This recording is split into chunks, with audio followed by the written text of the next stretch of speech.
Sir మొదటి నుండి కూడా మేము టీచర్ రేషనలైజేషన్ వ్యతిరేకం కాదు. బడుల రేషనలైజేషన్ అనేది ఒక క్రమ పద్ధతిలో జరగడంలో తప్పు లేదు. కానీ క్రమ పద్ధతి తప్పకుండా ఈ రోజు 24-25 వేల పాఠశాలలు ఒకటేసారి 4,000 పాఠశాలకు కుదించడం అనేది కరెక్ట్. మేము ఏం చెప్తా ఉన్నామంటే, మీరు గతంలో మేము చదువుకున్న పాఠశాల సందర్భంలో కావచ్చు, మరి ఇప్పుడు జరుగుతున్న సందర్భంలో కావచ్చు, ఇందాక సోదరులు చెప్తా ఉన్నారు గ్రామ పంచాయతీలో 13,000 ఉన్నాయంటే, గ్రామ పంచాయతీలో బడి లేకుండా 4,000 పాఠశాలలకు కుదించడం అనేది సరైన విధానం కాదు.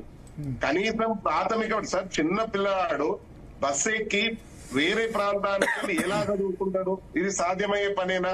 మేము కోరేది ఏంటంటే, ఈ 13,000 గ్రామ పంచాయతీల్లో నర్సరీ టు 5వ తరగతి వరకు తప్పనిసరిగా ఆ గ్రామ పంచాయతీలో బడి ఉండాలి. ఆ బడి ఆనవాలనేది కొనసాగాలి. ఉన్నత పాఠశాలల్లో నిజంగా ఇప్పుడు 12th స్టాండర్డ్ పెడితే 6th to 12th అనేది ఏదైతే పాఠశాలలు ఉన్నాయో అవిటిని 2 ఊర్లకో 3 ఊర్లకో అక్కడ సంఖ్య ఉంటే మాత్రం కొనసాగాలి. సంఖ్య లేనట్టయితే మెరుగు చేయడంలో తప్పులేదు. కానీ సంఖ్యను పరిగణలోకి తీసుకోకుండా ఇమీడియట్ గా మొత్తాన్ని కుదిస్తామంటే సరైన విధానం కాదు. ఇందాక నేను చెప్పాను, వాస్తవానికి 5,000 పాఠశాలలు సింగిల్ టీచర్ తో నడుస్తున్నాయి. ఆ స్కూల్లో 46,000 మంది పిల్లలు మాత్రమే ఉన్నారు. అది కాదు. అదే విధంగా 3,000 ప్రాథమికోన్నత పాఠశాలలు ఉన్నాయి. దాంట్లో కూడా సంఖ్య తక్కువ ఉంది. వీటిని మెరుగు చేయడం తప్పలేదు. 27,000 అంటే ఫిగర్ ను చూస్తా ఉన్నారు కానీ ఆ ఫిగర్ కాదు. ఇవన్నీ మెర్జ్ చేసుకుంటూ వచ్చినట్టయితే మనకు 17,000-16,000 స్కూల్ ఒరిజినల్ ఉంటాయి. ఆ 17,000-16,000 స్కూల్స్ లో ఇన్ఫ్రాస్ట్రక్చర్ కల్పించే పరిస్థితిలో ప్రభుత్వం లేదు. అప్పులు అని చెప్తారు వాళ్ళు ఎవరంటే. సార్ ఇందాక మీరు అనేది ఏంటంటే, నేను చెప్పింది గమనించండి, ప్రాథమిక పాఠశాలకు ఇన్ఫ్రాస్ట్రక్చర్ పెద్ద అవసరం ఉండదు sir. Nursery to 5th class వరకు ఇప్పుడున్నటువంటి రూమ్లు అన్ని ఉన్నాయి సార్. జస్ట్ మోడిఫికేషన్ చేయడమే, రెనోవేషన్ చేయడమే ఉంటాయి. కాబట్టి నర్సరీ టు 5th క్లాస్ వరకు ప్రతి గ్రామ పంచాయతీలో ఉండాలని మా కాన్సెప్ట్. ఎట్టి పరిస్థితుల్లో ప్రతి అన్ని స్కూల్స్ చేస్తారేమో. ఇంకా మళ్ళీ ప్రైమరీ స్కూల్, హై స్కూల్ లేదు, అన్ని స్కూల్స్ ఒకటే అనుకుంటా. ఒకటే ఇప్పుడు దాకా మీరే చెప్తున్నాము.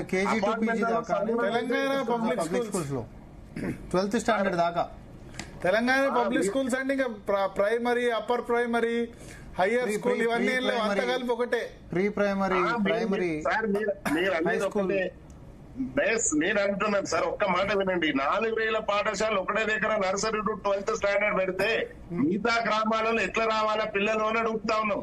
ఆ చిన్న పిల్లలు ఎట్లా బస్సులు ఎక్కుతారు అని అడుగుతా ఉన్నాం. అంటే మండలానికి 4-5 స్కూల్స్ పెడతారు కదా. 4-5 స్కూల్స్ పెడితే మండలం ఒక 20 కిలోమీటర్ల రేడియస్ లో ఉంటే ప్రతి 4 కిలోమీటర్లు 5 కిలోమీటర్ల స్కూల్. ఒక చిన్న అంతేనా? 566 మండలాలు ఉన్నాయి. మనం ప్రాక్టికల్ 566 కదా. ఇప్పుడు 566 దగ్గరలో ఉన్నాయి మండలాలు ఎక్కువ ఉన్నాయండి. 600 పైన ఉన్నాయి. 600 మండలాలు. 600 అంటే హైదరాబాద్ తీసేస్తే ప్రతి మండలంకి ఒక 5 స్కూల్స్ వస్తాయి. ఇప్పుడు ఇక్కడ కాన్సెప్ట్ నంబరు రేషియో అనేటటువంటిది తగ్గిపోతున్నప్పుడు టీచర్ స్టూడెంట్ రేషియో తగ్గుతుంది. ఇన్ఫ్రాస్ట్రక్చర్ గురించి ఇబ్బంది కాదు. పిల్లలకి ఒక స్టాండర్డ్ ఎడ్యుకేషన్ మనం ఎట్లా ఇద్దాము, వాళ్ళకి ఇబ్బంది కలగకుండా ఇంకెట్లా బెటర్ చేద్దామనే చర్చ. ఎడ్యుకేషన్ కమిషన్ వేసుకున్నటువంటి వాళ్ళము, వాళ్ళు ఇచ్చినటువంటి సిఫార్సులు మొత్తం చూస్తున్నటువంటి వాళ్ళం. అయితే ఈడ ఎగ్జాంపుల్ హైదరాబాద్ లో ఉంటున్నటువంటి హైదరాబాద్ పబ్లిక్ స్కూల్ ని తీసుకోండి.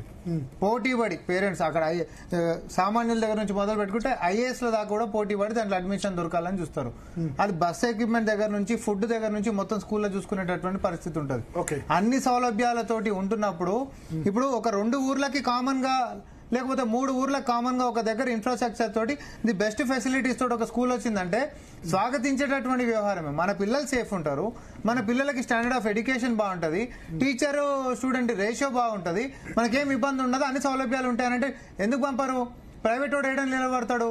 ప్రైవేట్ ప్రతి ఊరికి ఒకటి ఉందా? గవర్నమెంట్ స్కూల్స్ ఉన్నాయి, ప్రైవేట్ స్కూల్స్ ఈ రోజు ఉన్నాయా? వాళ్ళు ఎందుకు తక్కువ ఉన్నాయి? అయినా వాళ్ళ దాంట్లో ఎన్రోల్మెంట్ ఎందుకు ఎక్కువ ఉంది? మన ఎక్కువ స్కూల్స్ ఉన్నాయి, ఎక్కువ టీచర్లు ఉన్నాయి, ఎక్కువ బడ్జెట్ ఉంది. మనకి ఎందుకు స్కూల్ తగ్గించడం 2 minutes లో క్లోజ్ చేయాలి టాపిక్. కాబట్టి 12,000 ప్రైవేట్ స్కూల్స్ ఉన్నాయి సార్. 12,000. ఇప్పుడు గవర్నమెంట్ స్కూల్స్ ఉన్నన్ని ప్రైవేట్ స్కూల్స్ ఉన్నాయా అంటే, గవర్నమెంట్ స్కూల్స్ 27,000 అని వారే చెప్తున్నారు. ఇవి 12,000 ఉన్నాయి. ఇప్పుడు 2:1 ఉన్నది. ఇప్పుడు 1:3 అవుతుంది. అంటే ప్రైవేట్ స్కూల్స్ 12,000 ఉంటాయి, గవర్నమెంట్ స్కూల్స్ 4,000 అవుతాయి. జస్ట్ ఫ్యాక్ట్స్ చెప్తాను. అదే ఇప్పుడు ప్రైవేట్ స్కూల్ అంటే మీరు అన్నది కూడా కరెక్ట్. అదో 12,000 ఇబ్బంది ఉంది. కాదు, ఇప్పుడు ఊర్లో ఒక 27,000 బదులు 15,000 స్కూల్ చేయండి. మీరు సార్ ఇప్పుడు నంబర్ అనేది చర్చ లేకుంటే మేమేదో యూనిలాటరల్ గా నిర్ణయాలు తీసుకునేది కాదు. ముఖ్యమంత్రి ఒక ఆలోచన 4,000 అనౌన్స్ చేశారు. నేను పూర్తిగా వ్యతిరేకించట్లేదు. ఒకటి ఉపాధ్యాయ సంఘాలు కూడా గుర్తుపెట్టుకోవాలి, ప్రతిదానికి గుడ్డి వ్యతిరేకత వద్దు. ప్రతిదానికి ఇప్పుడు మార్పు అన్నది ఎక్కడో దగ్గర స్టార్ట్ కావాలా. ప్రతిదానికి మనం గుడ్డి వ్యతిరేకత వద్దు. వాళ్ళ భవిష్యత్తును తీర్చిదిద్దేది వాళ్ళే కదా సార్. మళ్ళీ గవర్నమెంట్ స్కూల్స్ కాపాడుకోవాలి కాబట్టి చెప్తున్నా సార్. దాన్ని వ్యతిరేకించట్లేదు. కాకపోతే మేము అనేది ఏంటంటే సరైన విధానంలో ఈ సంవత్సరము 100 తెలంగాణ పబ్లిక్ స్కూళ్లను ఇంట్రడ్యూస్ చేస్తాను ప్రభుత్వం ప్రకటన చేసింది. వాటి పరిస్థితి ఏ విధంగా ఉంటుందో ఒక సంవత్సరం చూడాలి కదా. ఫస్ట్ అయితే వాటిని ఏర్పాటు చేయని చేసిన తర్వాత ఆ మంచి చెడులు చూసిన తర్వాత రాష్ట్రమంతా మారుస్తలేరన్నా. మంచి సజెషన్, చాలా మంచి సజెషన్స్ వచ్చాయి. బహుశా కేశవరావు గారు కూడా రోజు మన షో చూస్తారు. ఎడ్యుకేషన్ కమిషన్ చాలాసార్లు చెప్పారు. సో ఆయన కేశవరావు గారు ప్రభుత్వ సలహాదారు. ఈ చర్చ కనుక చూస్తుంటే ఉపాధ్యాయ సంఘాలు, రాజకీయ పార్టీ నాయకులు అందరూ కూడా చాలా మంచి సలహాలు ఇచ్చారు. 27,000 స్కూల్ నుంచి 4,000 స్కూల్స్ వద్దు, కనీసం 12 నుంచి 15,000 స్కూల్స్ ఉండాలని చాలా మెజారిటీ వక్తలు అభిప్రాయపడ్డారు. ముఖ్యమంత్రి రేవంత్ రెడ్డి గారు ఇది కూడా కన్సిడరేషన్ లోకి తీసుకుంటే బాగుంటుంది. రేషనలైజేషన్ కి అయితే అందరూ అంగీకరిస్తున్నారు.